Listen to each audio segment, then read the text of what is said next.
ചില സിനിമകൾ അങ്ങനെയാണ്. പ്രഖ്യാപനം മുതൽ തന്നെ ഏറെ ശ്രദ്ധ നേടും. അതിലെ നായകന്മാർ, സംവിധായകർ ഒക്കെയാവാം ഇതിന് പ്രധാന കാരണവും. ചിലപ്പോൾ പേരിലുണ്ടാകുന്ന കൗതുകം കൊണ്ട് പടങ്ങൾ ശ്രദ്ധ നേടാറുണ്ട്. അത്തരമൊരു സിനിമയാണ് 'ഫ.ഫ.ബ'.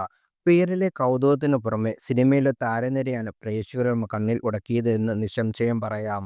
ഒരു ഇടവേളയ്ക്ക് ശേഷം ദിലീപിനോടൊപ്പം മോഹൻലാൽ അഭിനയിക്കുന്നു എന്നാണ് അത്. മോഹൻലാൽ ദിലീപ് കോംബോ ഔദ്യോഗികമായി വന്നിട്ടില്ലെങ്കിലും പല നടന്മാരും ഇക്കാര്യം ഉറപ്പിക്കുന്നുണ്ട്. അത്തരമൊരു അഭിമുഖത്തിലാണ് ഇപ്പോൾ ശ്രദ്ധ നേടുന്നത്.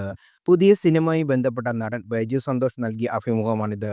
ഇതിൽ ഫാഫാബായെക്കുറിച്ച് "അതൊരു വലിയ പടമാണ്. ഞാൻ ദിലീപിനോട് പറഞ്ഞു, പ്രിൻസ് ആൻഡ് ഫാമിലി ഒരു വലിയ വെടിക്കെട്ടിന് മുമ്പുള്ള ചെറിയ സാമ്പിൾ മാത്രമാണ്. ലാലേട്ടൻ ഫാഫാബായിൽ ഗസ്റ്റ് റോളിൽ വരുന്നുണ്ട് എന്നാണ് ബിജു പറഞ്ഞത്. അതേസമയം ഫാഫാബായിൽ മോഹൻലാലിന്റെ പ്രതിഫലം 12 കോടിയാണെന്ന റിപ്പോർട്ടുകൾ പുറത്തു വരുന്നുണ്ട്. 18 ദിവസത്തെ ഷൂട്ടിംഗ് ആവും മോഹൻലാലിന് ഉണ്ടാകുക എന്നും പറയപ്പെടുന്നു. ധനഞ്ജയ് ശങ്കർ സംവിധാനം ചെയ്യുന്ന ചിത്രമാണ് 'ഫ.ഫ.ബ'. ചിത്രത്തിലെ ഏറ്റവും പ്രധാനപ്പെട്ട അപ്ഡേറ്റ് ജൂലൈ 4-ന് വരുമെന്നാണ് ദിലീപിന്റെ അടുത്തുള്ള ആൾക്കാർ അറിയിച്ചിരിക്കുന്നത്. ഭക്തി ഭയം ഭയം ഭക്തി ബഹുമാനം എന്നാണ് സിനിമയുടെ പൂർണ്ണപേര്.